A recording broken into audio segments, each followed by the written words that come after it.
A Lei da Reserva Federal, 1913. Durante a campanha presidencial, os democratas estavam com cuidado em se opor a Aldrich Bill. O deputado Louis Fedden, democrata, presidente da Casa Bancária e da Moeda, explicou isso 20 anos depois. A lei de Aldrich estava condenada na sua origem. Quando Woodrow Wilson foi indicado, os homens que governavam o Partido Democrata prometeram às pessoas que, se eles retornassem ao poder, não haveria Banco Central enquanto eles estivessem no poder. 13 meses mais tarde, esta promessa foi quebrada. O governo de Wilson, sob o comando de figuras sinistras de Wall Street, acabaram estabelecendo nos Estados Unidos a velha instituição no modelo monárquico Banco do Rei, com a intenção de nos controlar de cima para baixo e para acorrentar-nos do berço até a sepultura. E assim que Wilson foi eleito, Morgan, Warburg, Barack e sua cambada promoveram um novo plano. E Warburg batizou de Sistema da Reserva Federal. Durante as discussões desta lei, os senadores se queixaram que os grandes bancos estavam usando seu poder financeiro para influenciar os resultados. Diziam, existem banqueiros neste país que são inimigos do bem-estar do povo, independente dos esforços em contrário. O projeto de lei foi finalmente aprovado pelo Senado em 22 de dezembro de 1913, exatamente quando a maioria dos senadores haviam deixado a cidade de férias por conta do Natal.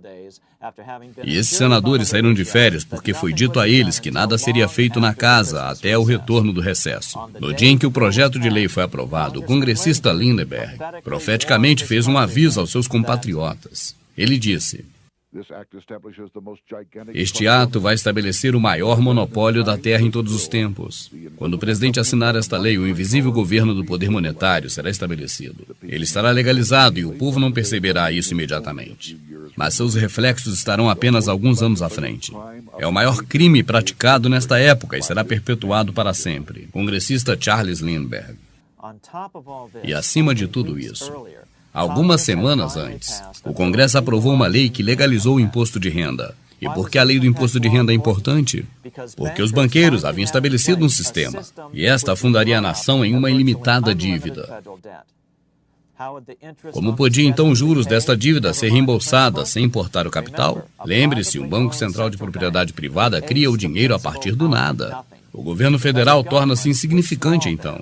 A sua função torna-se então apenas aplicar impostos e tarifas e induzir as pessoas para que consumam. E exatamente como aconteceu no Banco da Inglaterra. O governo tem que garantir o pagamento dos juros, taxando diretamente as pessoas. Os banqueiros, portanto, sabiam que precisavam contar com os agentes do governo para isso, mas a população poderia pressionar seus representantes para que não concordassem com tal medida.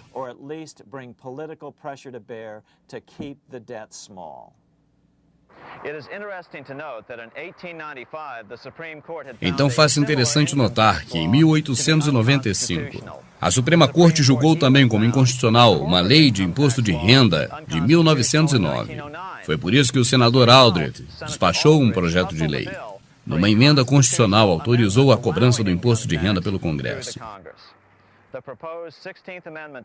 Foi a proposta de emenda constitucional número 16. Ela foi enviada para o Poder Legislativo para aprovação. Muitas pessoas disseram que 3/4 dos estados que deveriam aprovar esta emenda jamais a aprovaram. Em outras palavras, a emenda 16 não é legal. Mas os banqueiros internacionais estavam dispostos a passar por cima de tudo isso. Durante outubro de 1913, o senador Aldrich lançou o projeto do imposto de renda pelo Congresso. Sem o poder de tributar as pessoas diretamente e ignorar os estados, o projeto de lei da Reserva Federal seria bem menos útil para os banqueiros, já que a intenção desses era causar dívidas ao país. Exatamente um ano depois da aprovação do projeto de lei da Reserva Federal, o congressista Lindbergh fez uma explicação do que viria a ser o chamado ciclo comercial e como usam este ciclo comercial em sua causa. Para causar alta dos preços, a emissão de dinheiro da Reserva Federal será menor. Assim haverá expansão de crédito e um aumento do mercado. As pessoas então vão se adequando a esta condição. Isso irá oferecer prosperidade ao longo do curso e, consequentemente, elevar as taxas de lucro dos banqueiros. Assim vai causar o pêndulo em uma subida e uma descida do mercado, balançando suavemente para cima e para baixo. Em outro momento, dificulta-se os créditos, elevando as taxas de juros. Esta é a mais forte, mais perigosa vantagem já colocada na mão de pessoas particulares em todos os tempos. O sistema privado, direcionado ao propósito único de obter lucros, e isso sobre o dinheiro que pertence ao povo. Eles sabem tirar vantagens ao criar pânicos. Eles sabem também o momento exato de parar o pânico. Inflação ou deflação funcionam tão bem do mesmo jeito para eles que estão no controle das finanças. O congressista Lindbergh estava correto sobre todos os pontos. O que ele não percebeu era que as nações europeias já haviam sido vítimas desses banqueiros centrais por séculos antes. E o que ele menciona também é interessante, porque apenas um ano mais à frente, a Reserva Federal havia obtido monopólio também sobre o mercado do ouro. E ele havia nos alertado dizendo: a Reserva Federal monopolizou o ouro e os certificados do ouro. Mas o congressista Lindbergh não era o único crítico do fundo de reserva.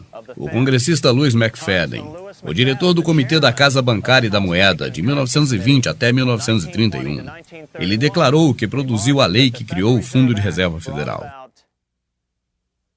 Um superestado controlado pelos banqueiros internacionais e industrialistas internacionais agindo juntos para escravizar o mundo para o seu próprio prazer. Notem como McFadden destacou a natureza internacional do Fundo de Reserva, outro diretor do Comitê da Casa Bancária e da Moeda no ano de 1960, Wright Patman, do Texas.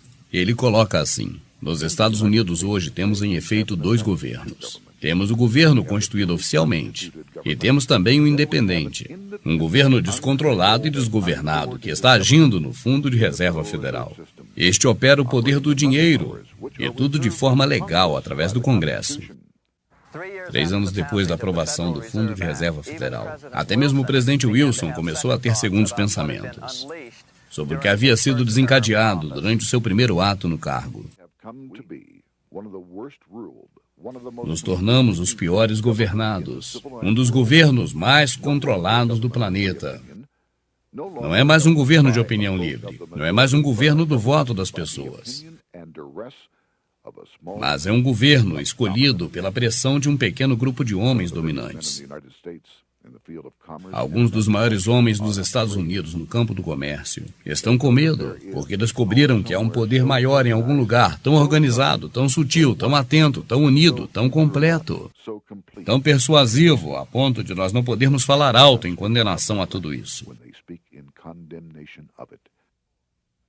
Antes da sua morte, em 1924, o presidente Wilson percebeu a extensão total do dano que tinha feito para os Estados Unidos quando confessou: eu inconscientemente arruinei meu governo. Assim, finalmente, os banqueiros, aqueles que lucram diretamente pela manipulação da quantidade de dinheiro em circulação, tinham agora seu banco central de propriedade privada instalado definitivamente nos Estados Unidos. Power was now centralized to a tremendous extent.